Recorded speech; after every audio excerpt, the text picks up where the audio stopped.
Comenzamos la sesión 27ª de nuestro curso sobre el misterio de la Iglesia, dentro del tema del siglo XVII al Vaticano I. En el nombre del Padre, del Hijo y del Espíritu Santo. Amén. Sancta María, sede sapientiae, ora pro nobis. Bien, nos habíamos quedado el día anterior, la sesión anterior, estudiando un poco las intervenciones magisteriales previas al Vaticano I. Habíamos hablado del galicanismo, del jansenismo, del josefinismo y cómo todo esto había acabado terminando en el sínodo de Pistoia y la condena de Pío VI. Pasamos ahora ya a un contexto completamente distinto, y es toda la preparación más o menos remota e inmediata al Vaticano I. Obviamente ya el contexto es el de la Revolución Francesa, las guerras napoleónicas. Después de todo aquel desastre para la Iglesia, se trató de restablecer las estructuras eclesiásticas, pues en medio de todas las revoluciones del siglo XIX. Se resintieron mucho por ejemplo, las instituciones académicas, porque las antiguas universidades desaparecieron, las nuevas estaban controladas por el Estado, no siempre se estudiaba allí teología, se había expulsado a multitud de religiosos, o sea que todas las elaboraciones teológicas, incluyendo las de la Iglesia, se habían resentido. Es cierto que cada vez hubo un interés mayor. Por ejemplo, en Alemania, aquí os cito algunos autores, el más notable fue Meller, que presentaba a la Iglesia un poco en la línea de una prolongación de la encarnación. Esto daría, era un poco retomar la noción de cuerpo místico de Cristo, que todo esto al final confluiría en la encíclica, la famosa de Pío XII, Mystici Corpori, sobre la Iglesia, y es en esta época del siglo XIX cuando comienzan a darse estudios más profundos en este campo. También en Roma, ya esto por parte de los jesuitas, la renovación después de la refundación de los jesuitas en el Colegio Romano, lo que luego fue la Universidad Gregoriana. Perrone también se dedicó bastante a estudiar cosas en torno a la Iglesia, sistematizando sobre todo enseñanzas de jesuitas de los siglos XVII y XVIII, pero también con algunos elementos de esto que he comentado antes del cuerpo místico y demás. Esto es importante recordar, este cultivo de la eclesiología, porque en el Vaticano I, evidentemente, los que intervinieron eran teólogos, eran obispos que habían estudiado estas cosas y, ya había como un cierto bagaje respecto a los estudios de la Iglesia. Fue muy notable Francelin, el cardenal Francelin, y luego todo el planteamiento de la neoescolástica a partir de León XIII en línea mucho más tomista. Pero en cualquier caso, ya digo, después de todos los desastres de las revoluciones y demás, poco a poco se iba reconstituyendo la vida de la Iglesia y también el estudio acerca de la eclesiología. En este contexto, diríamos, de época post-revolucionaria, de restauración, por parte del magisterio hubo una insistencia muy grande en recordar el papel que tenía la Iglesia, las condenas al liberalismo, el subrayar la propia autoridad de la Iglesia en la enseñanza, de la fe y dentro de la sociedad. Es cierto que todos estos textos hay que verlos muy en su contexto. Por ejemplo, cuando Gregorio XVI en la Miraribus ataca el liberalismo, diríamos más que liberalismo, aquello era imponer un relativismo de Estado. O sea, porque pensad que muchos de estos con el término liberalismo hay que precisar muy bien lo que se dice, porque evidentemente, por ejemplo en España, cuando los gobiernos liberales expropian los bienes de las congregaciones religiosas o disuelven congregaciones religiosas, ya me diréis eso, cómo se puede compaginar con el respeto a la propiedad privada, que es típico del liberalismo económico, o con el respeto a la libertad de asociación. Si el gobierno está disolviendo eso será cualquier cosa menos liberal en sentido propio. O sea que ahí el término liberalismo era más bien como renovar esto del despotismo ilustrado para hacer una iglesia a su manera o poner como religión un cierto agnosticismo de Estado, que es lo que va a criticar duramente todos estos textos magisteriales que vamos a ver ahora. Evidentemente el modo de la configuración entre la Iglesia y el Estado, eso todos eran conscientes de que dependía enormemente del contexto, pero lo que no se podía era en sociedades que eran completamente católicas que los diversos gobiernos tuvieran un deseo de descristianizar o de ir atacando las raíces católicas de esa sociedad. En Gregorio XVI hay también otras condenas al racionalismo, al fideísmo, había buscado un equilibrio entre fe y razón. Pero fijaos que el gran problema respecto a este tema de la intervención del Estado era el indiferentismo y el relativismo en materia religiosa, porque fijaos cómo lo explica.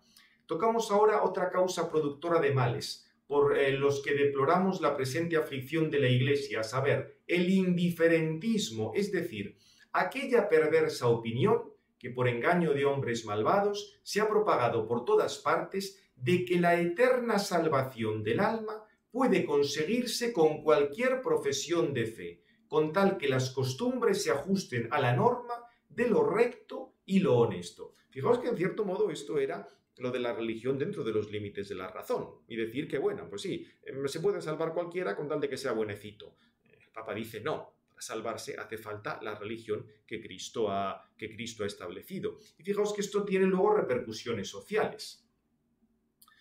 Y de esta de todo punto pestífera fuente del indiferentismo mana aquella sentencia absurda y errónea, o más bien aquel delirio, de que la libertad de conciencia ha de ser afirmada y reivindicada para cada uno. Como veis, está entendiendo libertad de conciencia en el sentido de que todo da igual, de que para la salvación vale cualquier fe, que por tanto, pues cada uno, pensando lo que quiera pensar, va a conseguir la salvación. Evidentemente, otro problema es hasta qué punto, la autoridad tiene que tolerar o no tolerar determinados errores. Acordaos lo que habíamos visto, que, por ejemplo, el Papa, esto ya en la antigüedad, San Gregorio Magno había recordado que no hacía falta prohibir a los judíos sus ceremonias porque siempre la habían tenido y de prohibirlas no se iba a sacar nada. Pero claro, aquí lo que se estaba, fomentando por parte de las autoridades era ese indiferentismo y que la fe al final es una cosa completamente secundaria y que aquí se salvan todos, se salva cada uno según quiere y nosotros vamos a favorecer, ese indiferentismo. A esto, evidentemente, se oponía el Papa. Luego es partidario que se dé esa colaboración, o sea, se opone a la separación de la Iglesia y el Estado, entendiendo separación como falta de mutua concordia. O sea, aquí de nuevo lo que sucede es que hay que ir viendo muy bien en cada documento qué significa el tema, porque evidentemente la unión Iglesia-Estado no quería decir que los gobernantes los tenga que poner los obispos o viceversa, no, se hablaba de esa colaboración de concordia entre el poder y el sacerdocio, tanto por supuesto que había grandes masas cristianas y que muchas veces estaba gobernando para ellos como si fueran paganos o tratando de descristianizarles. O sea, este es un poco el contexto en el que hay que entender estas declaraciones. Aquí lo que sucede, y ya lo veis, es que el lenguaje, en las de Pío IX se va a notar también, se resiente mucho un poco del carácter teatral, por así decir, de la época. Es una cosa así como demasiado retórica y que a veces desenfoca o no permite ver con claridad lo que se está diciendo, porque en el fondo eran cosas muy profundas. O sea, ya habéis visto antes, esa condena del indiferentismo es clarísimo. O sea, decir que aquí da igual una religión que otra, entonces ¿para qué ha venido Cristo? ¿Para qué ha muerto Cristo en la cruz? Fijaos que sobre esto tuvo que insistir Pío IX. Fijaos aquí cómo lo presenta, con bastante, lo presenta con unos matices bastante notables. Dice, otro error, y no menos pernicioso, hemos sabido y no sin tristeza que ha invadido algunas partes del orbe católico y que se ha sentado en los ánimos de muchos católicos, se podía haber ahorrado las 3 primeras líneas, dice, y que piensan que ha de tenerse la buena esperanza de la salvación de todos aquellos que no se hallan de modo alguno en la verdadera Iglesia de Cristo. Por eso suelen con frecuencia preguntar cuál haya de ser la suerte y la condición futura después de la muerte de aquellos que de ninguna manera están unidos a la fe católica, y aduciendo razones de todo punto vanas, esperan la respuesta que favorece a esa perversa sentencia. O sea, como si aquí diera igual una religión que otra, un modo de actuar que otro, creer en Cristo que no creer, cumplir los mandamientos que no cumplirlos, etc.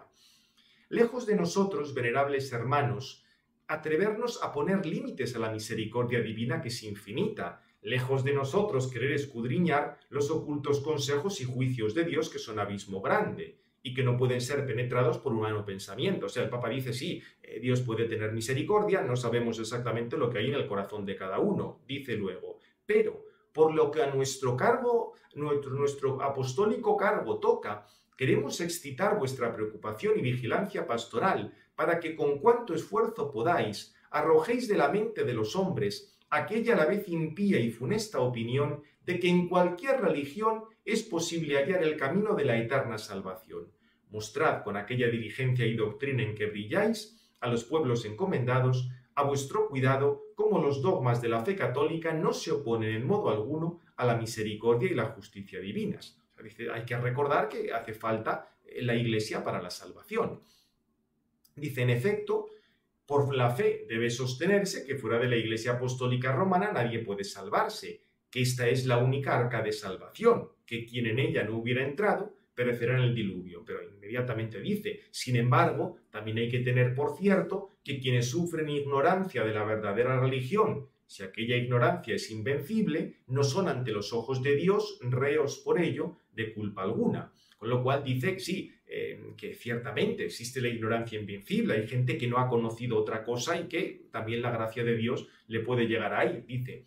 Pero ¿quién será tan arrogante que sea capaz de señalar los límites de esta ignorancia conforme a la razón y variedad de pueblos, regiones, caracteres y de tantas otras y tan numerosas circunstancias? Verdaderamente, cuando estemos libres de esos lazos corpóreos y veamos a Dios, o sea, viene a decir luego, cuando lleguemos al cielo podremos entender todas estas cosas, pero mientras tanto lo que hay que hacer es predicar la fe verdadera y procurar que esa fe verdadera llegue a todos. Sí, que Dios podrá, digamos, habrá casos de ignorancia invencible, todo lo que sea, pero a la Iglesia le corresponde, diríamos, esa predicación. Bien, como veis, es una lástima porque diciendo cosas muy profundas, el lenguaje tan, diríamos, tan recargado, lo hace, digamos, hace que se transmitan peor. Y luego vuelve a insistir esto fue en Singulare Quadam, en esta otra es en Quanto conficiam murmerore, vuelve a decir lo mismo. O sea que notoria cosa es a nos y a vosotros, que aquellos que sufren ignorancia invencible acerca de nuestra santísima religión, que cuidadosamente guardan la ley natural y sus preceptos, esculpidos por Dios en los corazones de todos, y están dispuestos a obedecer a Dios y llevan vida honesta y recta, pueden conseguir la vida eterna por la operación de la virtud y de la luz divina y de la gracia. O sea, digamos, si puede darse ese caso de salvación, y es Dios el que conoce, dice, pero es conocido también el dogma católico de que nadie puede salvarse fuera de la Iglesia, y que los contumaces contra la autoridad y definiciones de la misma Iglesia, o sea, los que se empeñan en no aceptarla, pues evidentemente no puede conseguir esa salvación. Ahora, también recuerda que, digamos, eso no quiere decir que a tales personas no haya que ayudarles o no haya que procurar tener algún tipo de relación con ellos. Dice, al contrario, si aquellos son pobres o están enfermos o afligidos por cualesquiera otras miserias, esfuércese más bien en cumplir con ellos todos los deberes de la caridad cristiana y en ayudarles siempre y ante todo pongan empeño por sacarlos de las tinieblas del error en que míseramente yacen y llevarlos a la verdad católica y a la Madre Amantísima, a la Iglesia, tal. O sea que, como veis, el texto, si dejamos aparte un poco todos estos adornos tan decimonónicos, lo que está diciendo es que hay que también ayudarles materialmente, pero ayudarles espiritualmente, y al final Dios sabe cuál será la situación de cada uno, pero diríamos los medios de salvación son esos, y si uno los rechaza, pues no puede alcanzar la salvación. De todos modos, el texto que luego fue más famoso fue el tema de la encíclica Quanta Cura. ¿Por qué? Supuesto que hay que oponerse al indiferentismo, que consideraba igual en la vida pública cualquier religión, entiende que el Estado debe ayudar a promover la verdadera religión. Es un poco lo que sale en el texto que veremos a continuación. Y dice además que es que si se elimina el influjo de la Iglesia, pues eso va a tener también, digamos, consecuencias nocivas para todo el conjunto de la sociedad. Es un poco la idea básica del Quanta Cura. Obviamente esto en el contexto de unos estados que cada vez eran más omnipresentes, que querían intervenir más, dice, bueno, si el Estado tiene que favorecer todo, también debe favorecer la religión verdadera. Aquí lo que complicó un poco las cosas fue que se hicieron unos resumencitos, un sílabus, como un extracto de frases que no siempre se acababan de entender bien. Por ejemplo, aquí os lo pongo esta frase para que veáis un poco las malas interpretaciones de presentar un resumen demasiado resumido. Una de las frases que se condenaban es: el Papa debe reconciliarse con el progreso moderno. ¿Pero qué quería decir progreso moderno? ¿La tecnología? ¿La industrialización salvaje? ¿El colonialismo? ¿La explotación a las masas obreras? Como veis, aquello podía significar un montón de cosas. O sea que, aunque el sílabus resumiera bien, o sea, y hubiera toda una serie de proposiciones donde se indicaban grandes errores, no siempre se entendía correctamente respecto a su contexto. Aquí os pongo todo este tema de lo de la, digamos, en la cuarta cura, donde recuerda pues esa, diríamos, esa necesidad de que haya una coordinación o haya un acuerdo entre lo que llama el sacerdocio y el imperio. Esa concordia fue siempre buena para todos. Aquí vuelve a repetir lo que hemos visto antes de Gregorio XVI, que llamaba delirio a la libertad de conciencia y de cultos, en el sentido que vale exactamente lo mismo una cosa que otra. O sea, sería un poco como diríamos, lo que pretendían aquellos gobiernos liberales, entre comillas, porque ya he dicho que muchas veces más que liberales era el intervencionismo y el despotismo ilustrado con nuevas caras, era, digamos, establecer como un indiferentismo de Estado, lo cual era algo completamente absurdo. Bien, aquí tenéis todo el texto, no lo vamos a leer todo porque es larguísimo, ya digo, de este estilo tampoco es que se saque mucho. Las ideas básicas son estas que hemos comentado antes. De nuevo volvía a salir esta idea de que la potestad eclesiástica tenía que estar sometida a la potestad civil. Por eso os digo que aunque estos gobiernos se presentaban como liberales, de hecho era una vuelta de tuerca más del despotismo ilustrado, era querer seguir interviniendo en cuestiones eclesiásticas, en nombrar obispos, en intervenir en los cabildos, después, por supuesto, de haber robado todas las propiedades eclesiásticas. Y eso es liberalismo, en el sentido de Adam Smith o de los grandes, economistas liberales, que venga Dios y lo vea, porque era absolutamente lo más contrario que podía pensarse. Y también dentro de ese contexto de gobiernos que querían intervenir en la Iglesia estaba todas las iniciativas para impedir la comunicación de los obispos con el Papa. O sea que, como veis, aunque todos estos iban muy de liberales y muy de modernos, en el fondo era volver a lo de los artículos galicanos de Luis XIV, o sea, querer controlar la Iglesia en el siglo XVII por parte del monarca absoluto y en este por parte de gobiernos que se llamaban a sí mismos liberales. Bien, ya digo, son todas estas cosas. Por último, para cerrar esto de Pío IX, antes de hablar del Vaticano I, que fue lo más interesante, aparece digamos, a establecerse una noción que antes no se había presentado con esta claridad, y es lo que se va a denominar luego magisterio ordinario. Fijaos, con ocasión, pues es en el año 63, a una asamblea de teólogos, dice: no es bastante para los sabios católicos aceptar y reverenciar los predichos dogmas de la Iglesia, sino que también se deben someter a las decisiones que, pertenecientes a la doctrina, emanan de las congregaciones pontificias, lo mismo que aquellos capítulos de la doctrina que, por común y constante sentir de los católicos, son considerados como verdades teológicas y conclusiones tan ciertas que las opiniones contrarias, aun cuando no puedan ser llamadas heréticas, merecen, sin embargo, una censura teológica de otro tipo. O sea, aquí está ya hablando de una cosa que que se va a denominar luego el magisterio ordinario, y que ya digo, esto lo veremos en la parte sistemática, habrá que formularlo pues como un asentimiento prudencial, porque si no es algo definitivo, quiere decir que está sometido a posible cambio, pero recuerda aquí un poco que hay que tener presente, fijaos, lo presenta como toda una tradición de la Iglesia, constante sentir de los católicos.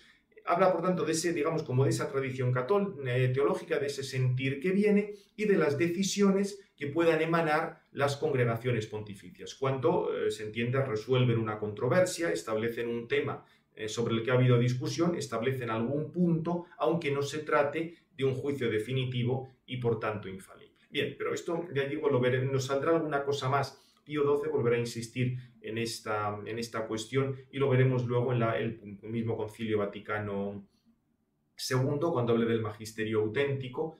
El Lumen Gentium 25 volverá a tratar esto, hablar de un asentimiento, de entendimiento y voluntad, pero esto ya digo lo veremos más adelante.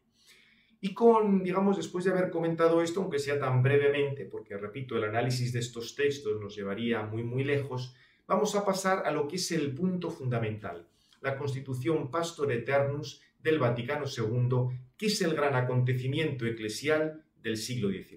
El Pastor Aeternus del Vaticano I, no del Vaticano II. Es el gran acontecimiento del siglo XIX. Fue un momento, además, bastante crítico en la convocatoria, porque fijaos que se estaba produciendo la unificación italiana. Por tanto, estaban acabando con los dominios del Papa. No acababan de invadir los italianos los dominios del Papa porque había unas tropas francesas. ¿Por qué había tropas francesas? Porque el emperador francés, Napoleón III, el sobrino de Napoleón, casado con nuestra Eugenia de Montijo, le interesaba, para mantener el apoyo en Francia de los católicos, estar apoyando el Papa. No es que él fuera especialmente devoto, su señora sí, pero él no. Pero, digamos, por cuestiones de propaganda, le interesaba que hubiera tropas francesas en Roma y así él se pudiera presentar en Francia como defensor de los católicos y consiguiera pues apoyo en las votaciones o lo que fuera. Lo que pasa es que en ese momento se está produciendo también la unificación de Alemania en torno a Prusia. Francia se oponía a esa unificación. Las cosas se ponen muy tensas, o tal que al final se declara la guerra entre los alemanes, entre Prusia y Francia. Los franceses son completamente derrotados. Napoleón III tiene que retirar las tropas de Roma, entonces ya entran los italianos en Roma, acaban con los estados pontificios y se tiene que acabar el Concilio Vaticano I, diríamos así, deprisa y corriendo, con lo cual se produce la unificación de Alemania, la unificación de Italia, Francia es derrotada y el Papa se queda sin estados pontificios. Es un poco ese contexto en el que se celebra el Vaticano I. Fue muy importante, y esto en el manual de antropología lo estudiamos con detalle, la constitución de Eufilius, donde habla de la relación fe y razón, todas estas cosas, y se había pensado hacer una amplia constitución sobre la Iglesia en sí misma. De hecho, se redactaron ya algunos borradores. Había algunos capitulitos sobre el primado, sin tratar nada del tema de la infalibilidad pontificia. Lo que pasa es que, como se preveía, porque el ambiente era muy tenso, que el concilio podía terminar así por las bravas, algunos pidieron que se hiciera un documento solo sobre el tema del Papa y sobre la infalibilidad del Papa, precisando un poco estas cuestiones. También, por supuesto, ya digo, había proyectos, otra constitución sobre los obispos, o sea, había muchas ideas respecto a la Iglesia, pero de hecho no se pudo realizar nada. El caso es que se sacaron los capítulos que tenían que ver con el Papa y se redactó la Pastor Aeternus. Hubo tensiones, hubo discusiones, porque parte del episcopado francés y centroeuropeo o bien tenía restos del galicanismo o quería evitar pues, que hubiera una exaltación exagerada del Papa. Estaba también de fondo el problema del sílabus, porque ya os digo que ahí el Papa, en unas frases muy resumidas, había tomado una serie de decisiones que chocaban mucho pues, con los gobiernos liberales de la época, y la pregunta es, pero si aprobamos la infalibilidad, resulta que el sílabus también era infalible. ¿Esto cómo hay que entenderlo? Porque muchos se daban cuenta de que sí, ahí había cosas definitivas, pero había otras cosas que dependían más pues, de situaciones temporales.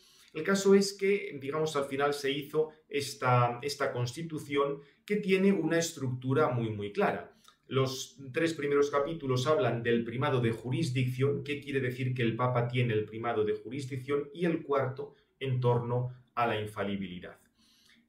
Fijaos que el proemio de la Pastor Aeternus es muy importante porque nos habla que el primado está en relación con el episcopado. Se hace un documento sobre el Papa, pero no es que el Papa se separe del resto de la Iglesia, el Papa está al servicio de la Iglesia. O sea que, digamos, el proemio un poco ayuda a no perder la perspectiva, porque si se hubieran hecho las otras constituciones sobre el conjunto de la Iglesia o sobre los obispos o sobre otras cosas, hubiera quedado ya más enmarcado, pero al tener solo esto acerca del Papa había que recordar que no es que se separara al Papa del conjunto de la Iglesia.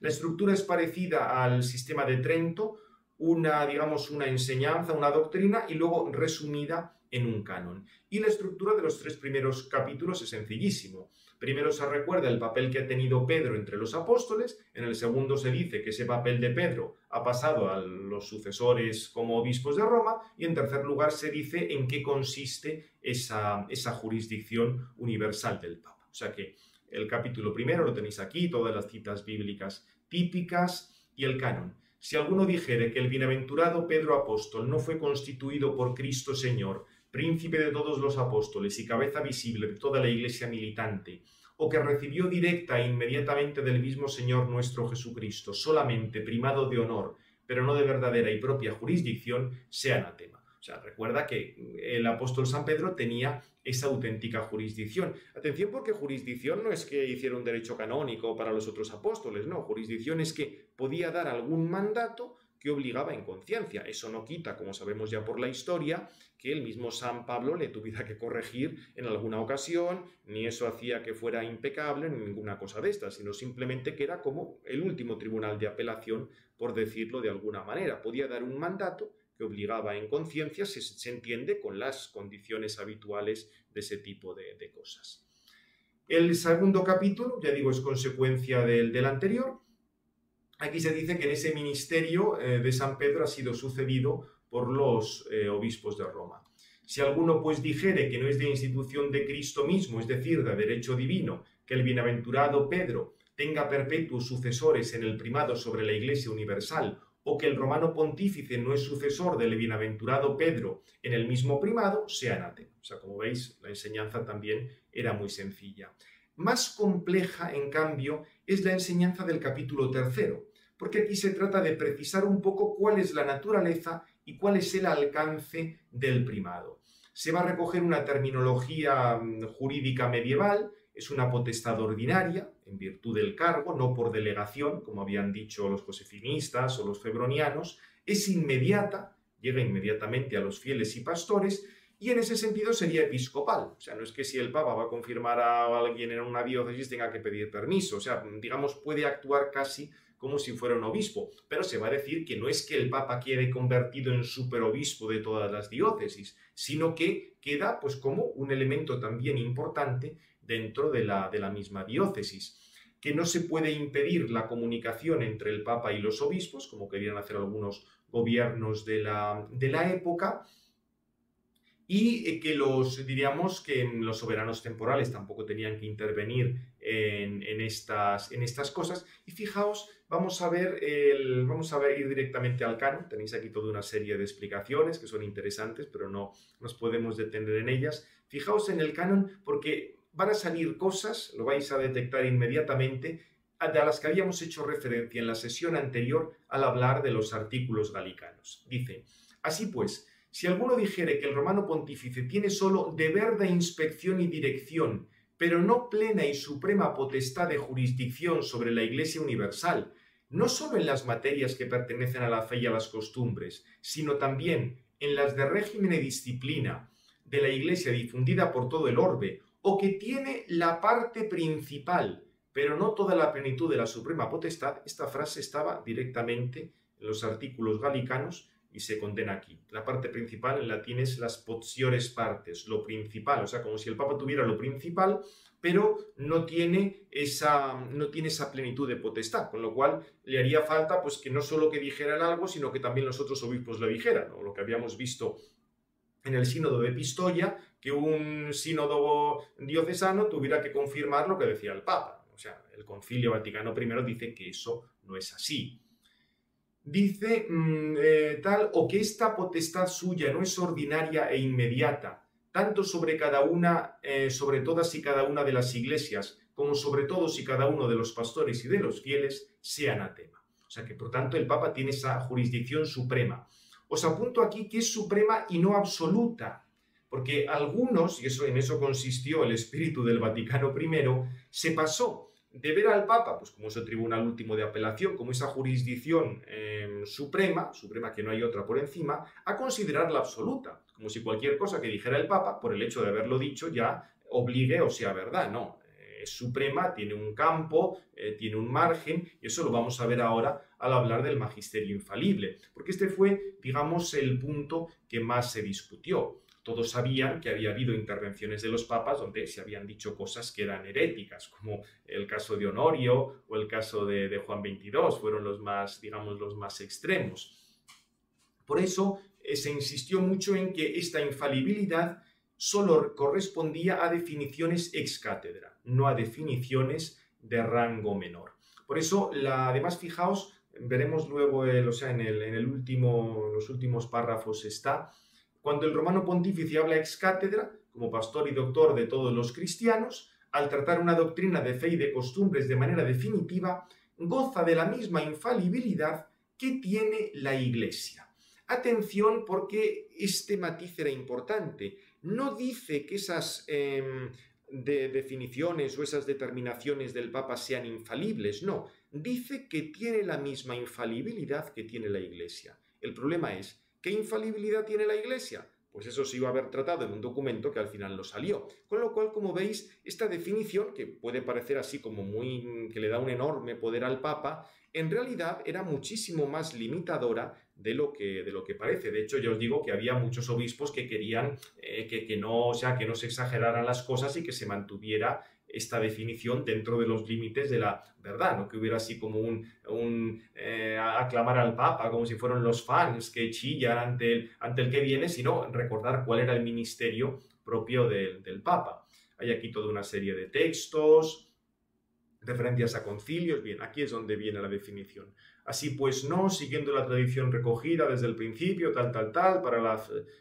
exaltación de la fe católica, tal. Enseñamos que el romano pontífice, cuando habla ex cátedra, esto es, cuando cumpliendo su cargo de pastor y doctor de todos los cristianos, define por su suprema autoridad apostólica que una doctrina sobre la fe y costumbres debe ser sostenida por la Iglesia universal, fijaos que dice sostenida, tenendam, no credendam, porque estaba la duda si esto era fe, si esto era otro tipo de asentimiento. Para evitar líos dijeron sostenida, tenendam, por la Iglesia universal, por la asistencia divina que le fue prometida en la persona del bienaventurado Pedro, goza de aquella infalibilidad de que el Redentor divino quiso que estuviera provista su Iglesia en la definición de la doctrina sobre la fe y las costumbres. Por tanto, y aquí de nuevo contra los artículos galicanos, las definiciones del romano pontífice son irreformables por sí mismas y no por el consentimiento de la Iglesia. No que no tengan nada que ver con la Iglesia, sino que esto iba contra lo de los artículos galicanos que habíamos estudiado. Podéis compararlo con el cuarto artículo galicano y veréis cómo esta frase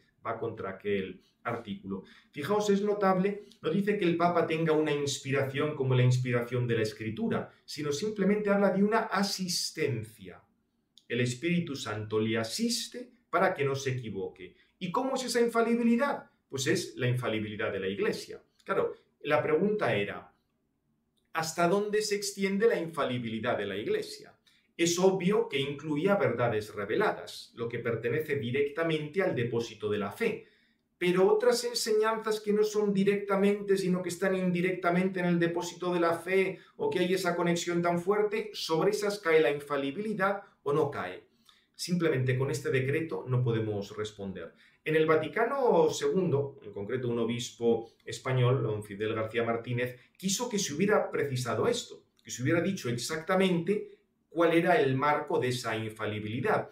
Realmente, ya digo, yendo a las actas del Vaticano I, como había otros documentos que se estaban preparando, podemos hacernos una idea de hasta dónde llegaba esa infalibilidad, porque, repito, se dijo tenendam y no credendam, porque si fuera credendam, algunos habrían podido pensar, veis, solo es lo que tiene directamente que ver con la fe, no cosas, si una cosa no está directamente en la Escritura, parecería que ya no cae dentro de lo infalible. Para evitar eso se puso tenendam y no credendam. Aquí había discusiones en la época sobre si existía una fe eclesiástica distinta de la fe divina, o sea que el problema era complejo.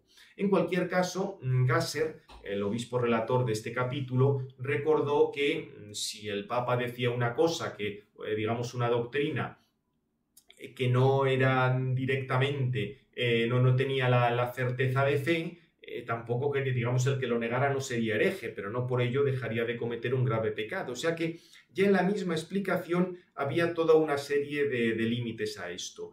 Y en el esquema de Iglesia, ya digo, eso que se pretendió hacer y no se hizo, cuando se hablaba de la infalibilidad, o sea, porque, ya digo, en este documento dice el Papa tiene la infalibilidad de la Iglesia. ¿Cuál es la infalibilidad de la Iglesia? Pues de eso no hay documento. Ahora, en el documento que se estaba preparando se decía que la infalibilidad de la Iglesia se extendía cuanto hacía falta para explicar el depósito, para defender el depósito de la revelación. Aquí tenéis toda una serie de, diríamos, de textos que habían propuesto los obispos para hacernos un poco una idea de lo que estaban votando.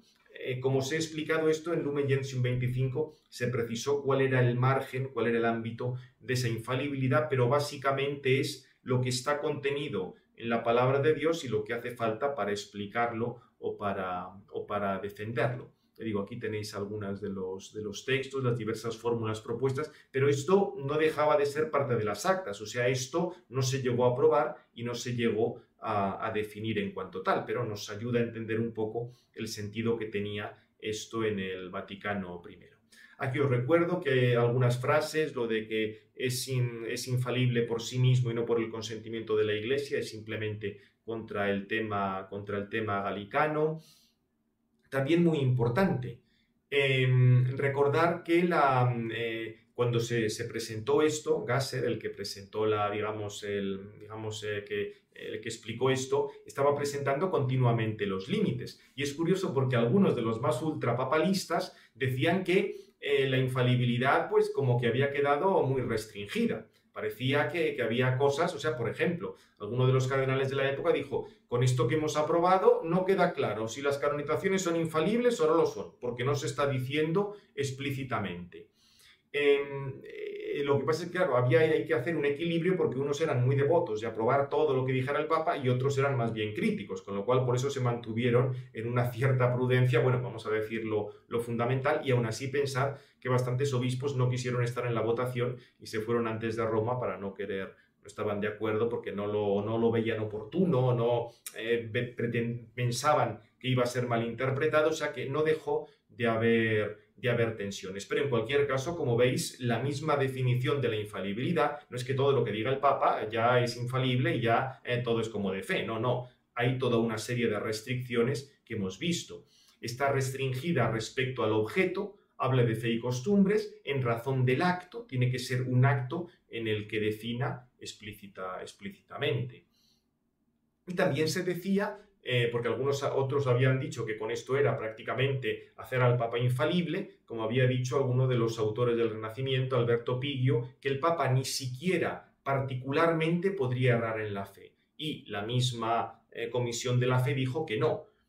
Sobre la doctrina expuesta en el esquema, se acusa injustamente a la Deputatio como si quisiera definir la opinión extrema, esto es, elevar a categoría de dogma la sentencia de Alberto Piggio. Este decía, el sumo pontífice no solo como pontífice no puede errar, sino que como persona particular no puede ser hereje, creyendo de manera pertinaz algo falso contra la fe. Pues dice, esto no lo hemos definido, o sea que en principio con la definición del Vaticano I es perfectamente compatible que el Papa como persona particular tenga errores en la fe. Otra cosa es que no te vaya a hacer una definición dogmática de esos errores, pero es perfectamente posible, repito, lo dice aquí el mismo Gasser en la presentación que hizo. Ellos no querían presentar esa doctrina de Alberto Piggio. Y por último, es muy interesante, y ya con esto cerramos, porque como veis, la definición del Vaticano I, tanto de la jurisdicción como del tema de la infalibilidad, en realidad era mucho más limitado de lo que parece. No es que el Papa pudiera mandar cualquier cosa en cualquier sitio sin tener en relación con nada de la revelación o con la autoridad de otros, o que pudiera definir como dogma lo que le diera la gana, no. Pero el problema es que en este contexto, pues de lucha contrarrevolucionaria, de restauración, se pensaba que la clave para que la Iglesia tuviera así éxito era exaltar la autoridad del Papa como una muestra del principio de autoridad que iba a salvar a todas las sociedades. Esto es lo que me gusta definir como el espíritu del Vaticano I. Fijaos cómo lo formuló Gasser, un poco ya como haciendo una arenga a los obispos para que votaran, dijo: «Solo queda una cosa. Ruego que se ponga ya fin a aquel periodo tristísimo que comienza desde el gran cisma de la Iglesia occidental del siglo XVI y se extiende hasta nuestros días. Ciertamente este periodo comienza, todos conocen las causas de este hecho, por la disminución de presione de la autoridad del romano pontífice. De tal modo, así sucedieron las cosas, que toda autoridad, tanto en la sociedad sagrada como en la sociedad civil, en cuanto que procede del origen divino y por la gracia de Dios», fijaos la burrada, decir que o sea, tú puedes decir que la autoridad de la sociedad tiene un origen divino en cuanto Dios quiere que haya autoridad, pero decir que los gobernantes lo son por la gracia de Dios, aquí ya había que matizar bastante. «Ha sido ya por muchos despreciada, incluso por la mayor parte abandonada. Así pues, terminemos con este periodo exaltando de nuevo la autoridad del romano pontífice a la cima que tuvo en estas cuestiones antes de que se discutiera con tanta fuerza esto». O sea, como veis, la solución para todo era el principio de autoridad. Se ve que desde la refundación de los jesuitas se habían movido bastante para difundir sus ideas. Lo que pasa es que, como os comento aquí, parece, por ironía de la divina providencia, poco antes de Trento, aquel concilium de enmendanda ecclesia que ya habíamos visto, algunos cardenales habían escrito a Pablo III en sentido exactamente contrario. La causa de la crisis luterana no había sido que hubiera poca autoridad del Papa, es que había habido abuso de autoridad por parte de los papas, que habían repartido beneficios eclesiásticos sin tener en cuenta ninguna justicia y habían convertido su voluntad en regla de rectitud, y eso había llevado al desastre completo. O sea que, como veis, el problema para la rebelión de Lutero no es que había habido poca autoridad, es que había habido demasiada y demasiado mal usada. El problema de todo esto, digamos, de este espíritu del Vaticano I y de poner en la autoridad a la solución de todos los males, es que no deja de ser un cierto nominalismo, una salida por vía de la autoridad al nominalismo. La autoridad está muy bien, pero la autoridad siempre depende de la verdad. Si no se hace algo absoluto, y por hablar de la autoridad del Papa nos estamos olvidando de la misma autoridad de la Escritura, de Dios, de la tradición, etc. Pero veremos inmediatamente en la próxima sesión cómo grupos de obispos y aprobados por el mismo Papa recordaron que no se podía hacer esta interpretación maximalista del Vaticano II, aunque por desgracia en muchas cabezas fuera la que predominara. Terminamos ya. Gloria al Padre, al Hijo y al Espíritu Santo, como era en el principio, ahora y siempre, por los siglos de los siglos. Amén. En nombre del Padre, del Hijo y del Espíritu Santo. Amén.